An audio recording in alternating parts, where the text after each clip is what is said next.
Specifically, what, and maybe for trumpet players watching this or brass players, what are you doing right now? I mean, we're early April, we're in lockdown, got the virus going on, just to timestamp this. What are Yeah. you doing to keep sharp? I'll tell you what I'm doing.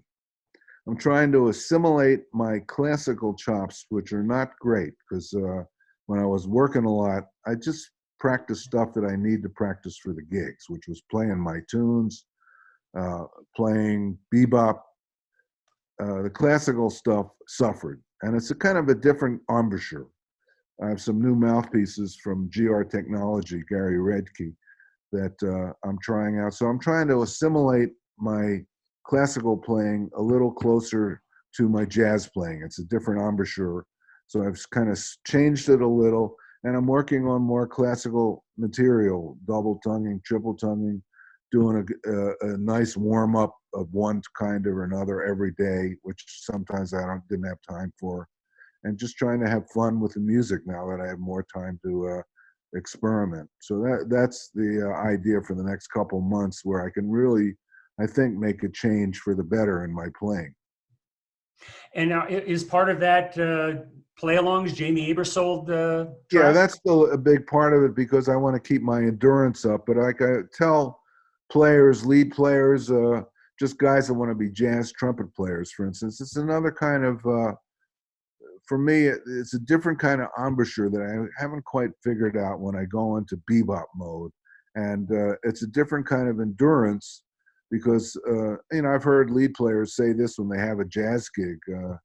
Man, I had no idea, my chops are falling off because you have to keep the horn up for so long. As a lead player, of course, you have to play high notes, but you never get 32 bars where you have to play constantly. There's always rests, you're playing on top of the band.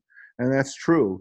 So it's really you have to build up that endurance. And I do that by not only playing along records, but these days, because I have more time, what I do to inspire myself, not every day, because I don't want to spend the money, but I'll find a new record online or on iTunes that I want to play with. Some Joe Henderson recently, a lot of Wynton Kelly, because it's so swinging, and I got some Wynton Kelly trio records because it's easier to play over the piano than horns, and just getting that swing bebop mode. So I spend time playing with records still quite a bit later at night. I try to pretend I'm on a gig.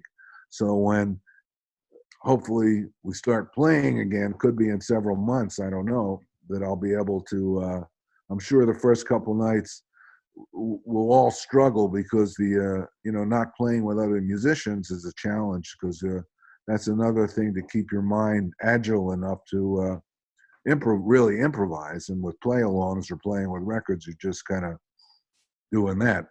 There's no room. I wish I had Richie in the room, Richie Byrack. Maybe we should Zoom each other. I don't know if he has the technology.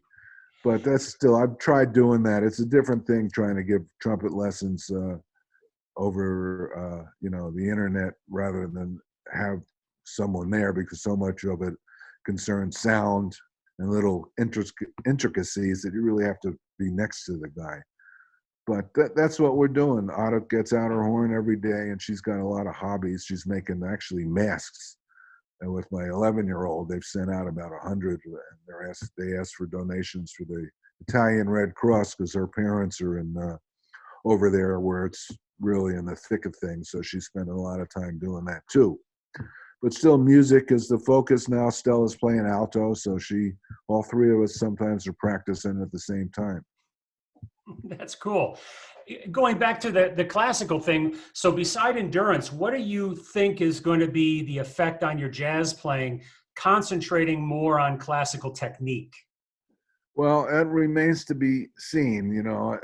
I think that just makes the trumpet generally easier to play. If I've always had kind of a good sound, but when I play, out of the Arbenz book now, I haven't been doing it that much, or a lot of the classic trumpet books. I really have difficulty, but I can tell it's already, you just have to do it, warm up correctly.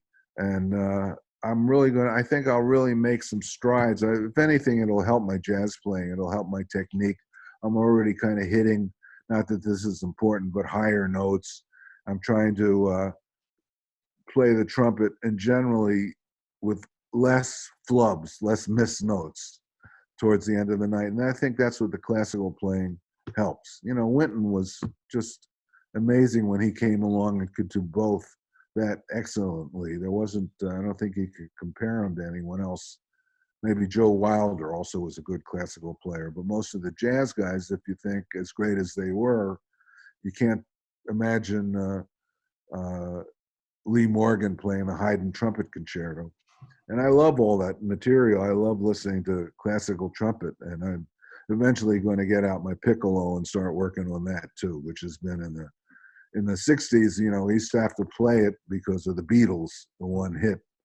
So at sessions, I could kind of get around on it, but it's been, you know, gathering dust. So that's also on the list. Well, I think part of it is just the two styles are so different. I mean, as a jazz player, we're working on, you know, molding notes very personally, very individually. It's not about just everything being perfectly accurate and round, Yeah, right? yeah, that's true.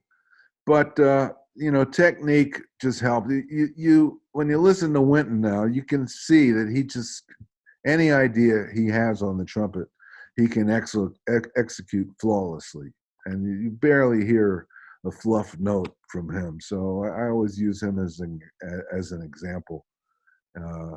So I think the two can complement themselves, but the main thing is it's just fun for me to have the time to do that.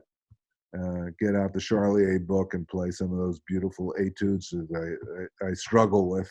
You just got to practice. You know, there's no secret. Faddis told me this a long time ago when I asked him about it. Man, how do you play those high notes? He says, well, I work on it. The secret is only one secret. The secret is there's no secret. So you just have to put the time in. That's what music is. And you know what you that well, man, as great as you play, you must put I kind of research what you're doing, and you sound beautiful on alto trombone. It's such a, and you must work on that.